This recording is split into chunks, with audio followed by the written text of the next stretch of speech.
Yeah, they hate when you elevate.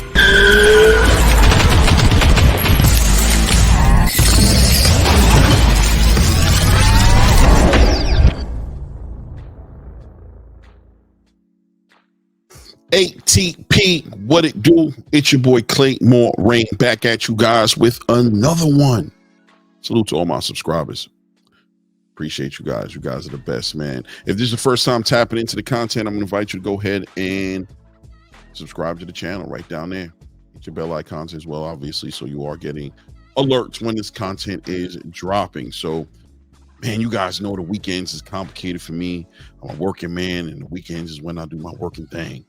And things just keep moving, right? Nobody want to hold up for little old Claymore Rain. Everything keeps developing and information keeps dropping. And you know I had to tap in.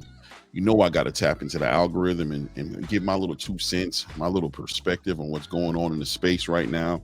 Top of the news right now seems to be Tank Davis. And why not? He's the face of boxing. Tank Davis, the face of boxing by a lot of his fan base.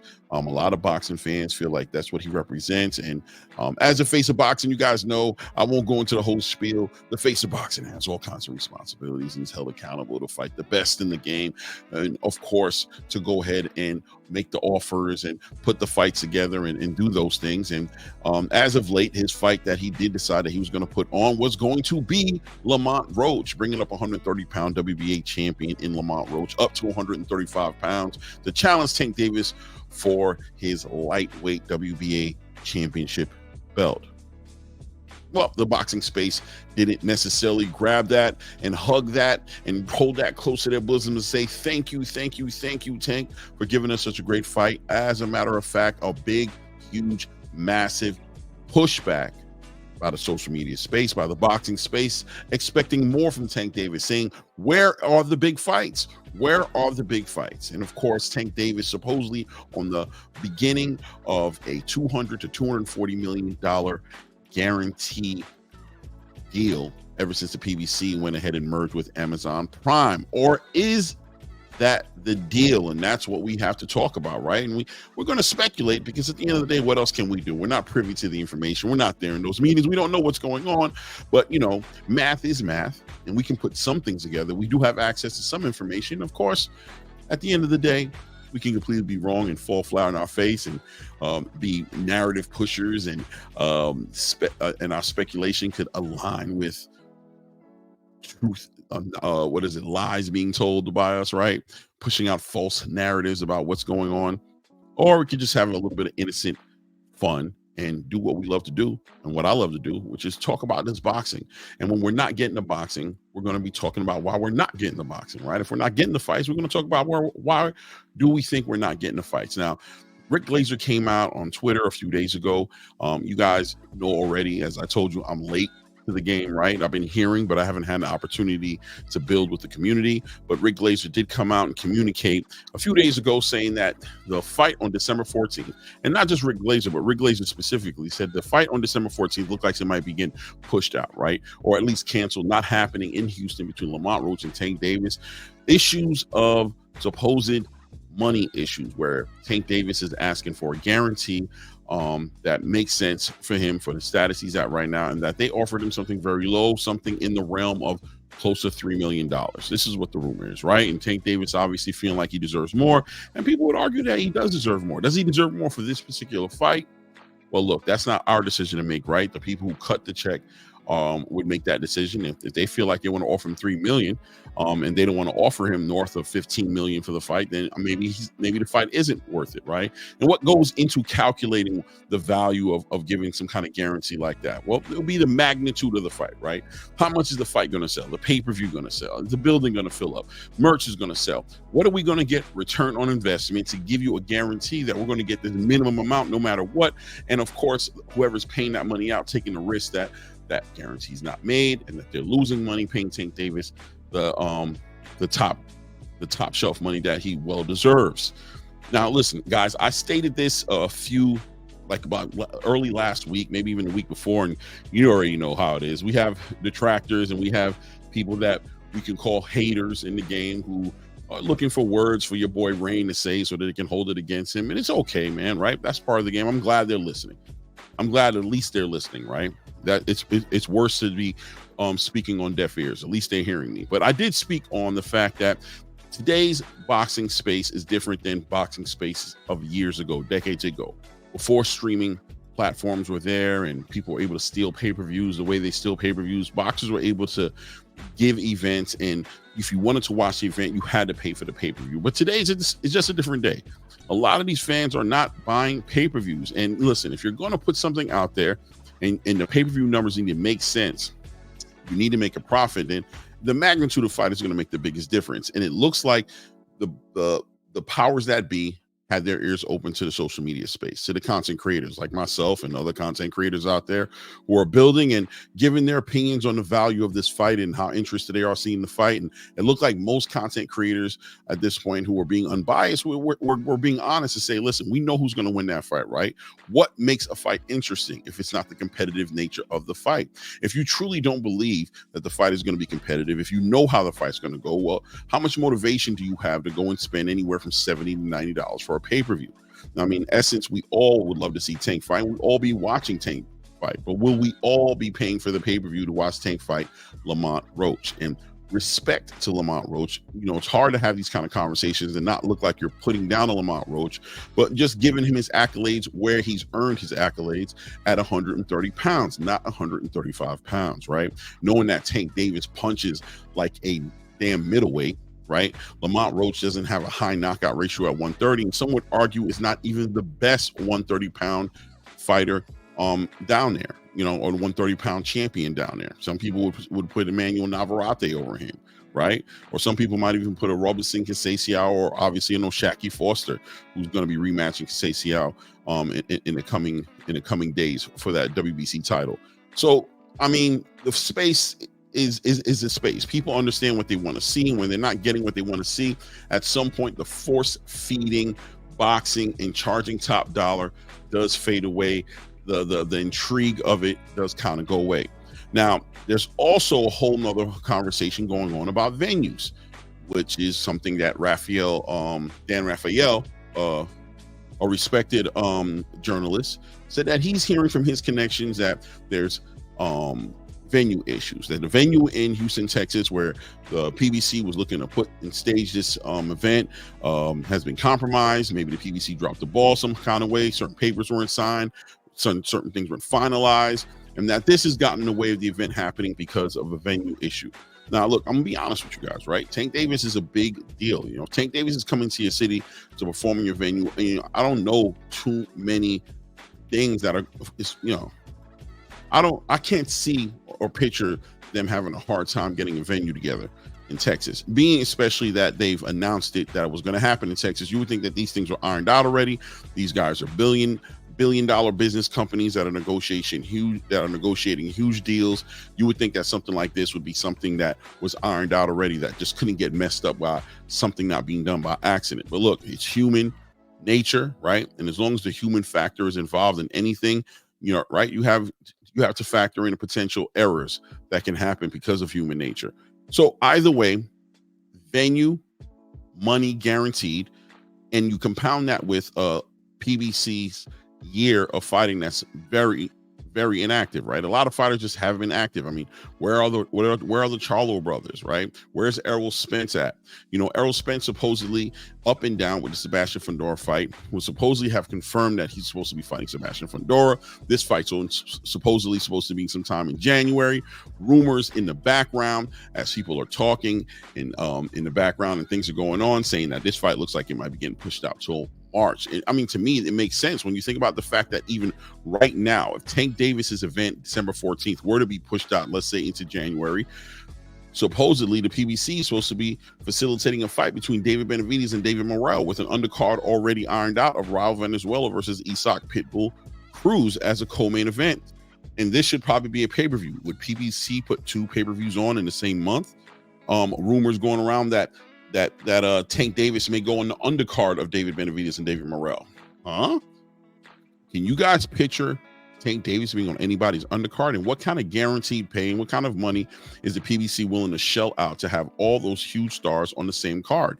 To have David Morrell fighting against David Benavidez on the card, to having Raul Venezuela fighting against Isaac Pitbull Cruz on the card, and then of course to add on Tank Davis versus a whoever, Lamont Roach in this case, on that same card. I mean, that's a lot of money. Is that what the position the PBC's in right now, to pay out and build cards that huge? There's not even a lot of cross promotion going on that where, and what I mean by that is when you look at the Canelo Alvarez fights, he seems to always be involved with another promotional company, right? Canelo will bring in Golden Boy for Jaime Munguia. He goes and he works with Eddie Hearn in Matchroom to give you Edgar Berlanga. So where is the cross promotion between a Lamont Roach and Tank Davis? Who's splitting the cost for that? Where's a David Morrell and David Benavidez cross promotion that's going to be splitting the payment for that? Whereas, of course, the cross promotion in Isaac Cruz versus Raul Venezuela, who will be paying for that? This will be an event that the PBC will be paying on their own dime, and to stack it with that many, with that much talent, you know, it seems like a reach, a lot of money to be spent. But look, I'm not counting their pockets. They could very well have closed out on some huge deal that investors who are willing to see that card flourish and able to put that event on. But on the back end of that, Tank Davis being on an undercard is very unlikely, right? So what would happen? Would they push the David Benavidez and David Morrell fight further out? Is that why Errol Spence is not going to be fighting Sebastian Fundora, or rumors are not being able to fight Sebastian Fundora in January, right? A fight that was supposedly supposed to happen this month in October. What is really going on?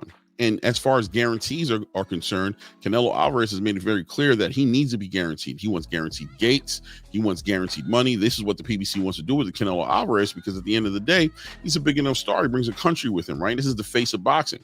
Well, if Tank Davis truly is the face of boxing, you would think the PBC would be looking to go ahead and facilitate whatever he needs, right?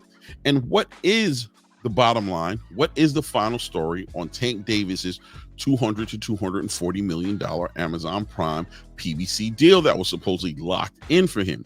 Now, if we do the math, I won't do it right here, but if you break down Tank Davis saying he has about 7 fights max, well, let's pull out the calculator. Let's see what the calculator says. The calculator says on the low end of $200 million, right? And from what I understand, it was $240 million, bigger than Mayweather's last year, right? But let's just say $200 million divided by, let's say 7 fights, right? Well, that's $28 million guaranteed per fight. So if the rumors are true that the PBC offered Tank Davis $3 million guaranteed, well, how true are those rumors about this deal that's supposedly been penned out and locked in for Tank Davis? And if he is getting guaranteed money, I'm sure Errol Spence, who was a former face of the PBC, a lot of people will consider him a very popular fighter, definitely a pay-per-view fighter, made a lot of money in his last fight against Terrence Crawford. What kind of guarantees are they offering him? And the bigger question is, what kind of guarantees may Errol Spence be looking for? Right? Forget what they're offering him, because you see what they're offering Tank Davis, and clearly Tank Davis, if he's being offered that low amount of money, if this is true, probably he's not very happy about that offer, being that the rumor was running around that he was supposed to be seeing north of $15-20 million per fight guaranteed, regardless of a pay-per-view or the back end that comes in at the end of a pay-per-view. So what is Errol Spence looking for? What is Jermell Charlo looking for, as he's taking a hiatus and also coming off his biggest payday, fighting Canelo Alvarez about a year and a half, 2 years ago, fighting Canelo Alvarez? What's he looking for as a guarantee? What motivates him? What vested interest does he have to have in motion for him to go ahead and agree to put a fight together, right? A lot of questions, a lot of boxes that need to be checked. And as the days move on, I'm expecting a lot of these answers to come through. I've spoken to people I know in the background, and I have friends of the channel who have said, listen, they know they're privy to a lot of information saying that this won't be postponed, that they're expecting a Tank Davis fight and Lamont Roach fight to happen on December 14th, which would be great. I mean, not great like necessarily that I'm excited about the fight, but I would like to know that the PBC is moving forward, getting some momentum, and able to go ahead and honor the fights that they said they're going to put out there, right? And not, want to see Tank Davis make his money and do his thing. So if that is the truth, then awesome, right? But obviously I have other people in the background who are also in the pipeline, in the algorithm, talking to the who's in this boxing space, who are saying, no, that's not the case. That actually the guarantee is an issue for Tank Davis right now, and he's looking for that guarantee to make more sense, that they're still negotiating to get something that makes more sense for Tank Davis, right? And then, of course, we're left with the content creation space who's going to speculate one way or the other. I'm just putting out the information as I'm getting it, as what I'm hearing, trying to process it. Hope that you're willing to help me process it as well. Let's get some perspective as to what might be happening, because listen, the lack of activity from the PBC this year, it just hasn't been a good look. And as fans, we're here for these fights. If these fights aren't happening, then I would think as a fan, we all can be on the same page to agree that this is not the ideal situation we'd like to see. As far as PBC and these rollouts with these fights that are supposed to be coming together. Let's see how the information rolls out next couple of days. Let's see how the information comes together. Let's see what Tank Davis does. Obviously, we're looking for bigger fights from Tank Davis. It would make sense that, it looks like for me, just from the outside looking in, that the only way he's going to be able to get that $240 million or $200+ million deal honored is by making the biggest fights possible. The return on investment is taken into consideration when these companies, or when the Amazon Prime or PBC is guaranteeing him this amount of money based on his market value, but also based on the potential fights that can be made in the future. I don't think just anybody in front of Tank Davis or standing in front of Tank Davis on the other side of the ring is going to bring in the most money possible. The right fights have to be made, and the A side has to send out these offers, and we got to see these offers go into the right hands, right? Into the people who can help Tank, who can be a great dancing partner for Tank to assure that he gets these huge paydays. And also, obviously, that the PBC and Amazon Prime are able to recoup on whatever money they're putting out on the event. You guys let me know what you think in the comments. Tank Davis, Jermell Charlo, Errol Spence, and a plethora of other PBC fighters that we've been looking to see fight haven't fought this year. Why? What could we speculate? What could the reason be? Rumors going around about money issues as far as guarantees are concerned for Tank Davis, and we're not hearing about any dates being solidified for Errol Spence versus Sebastian Fundora. From what I understand, Jermell Charlo was supposed to be on the undercard of this Tank Davis fight. So if this fight doesn't happen, if Tank Davis's fight doesn't come together, what does Jermell Charlo do? Will they move everybody over to the David Benavidez, David Morrell card? Jermell Charlo's another superstar. Having him, Tank Davis, David Benavidez, Raul Venezuela, Isaac Pitbull Cruz, all those guys on the same card. That is a very expensive card, an action-packed card that I'm dying to watch. I can't wait to see it if that's the card that we're looking forward to see. But at the end of the day, is it warranted at this point that the boxing space is putting a magnifying glass on the PBC and the PBC fighters, specifically Gervonta Tank Davis, as to what is happening with these rumors, how legitimate are these rumors, and what do these guys plan on doing to get in front of this, to get this showcase platform called the PBC back on the right track, so the fans of boxing get what they deserve and what they're looking for, and be paying for quality product, quality fights when you guys are putting this on pay-per-view. Let me know what you think. It's your boy Rain. Shout out to all my subscribers again. If this is your first time tapping into content, I do invite you to go ahead and hit that bell icon, hit the subscribe button and hit the bell icon right next to it, so that you are getting alerts when this perspective and this content is coming out to you. And at this point, we out.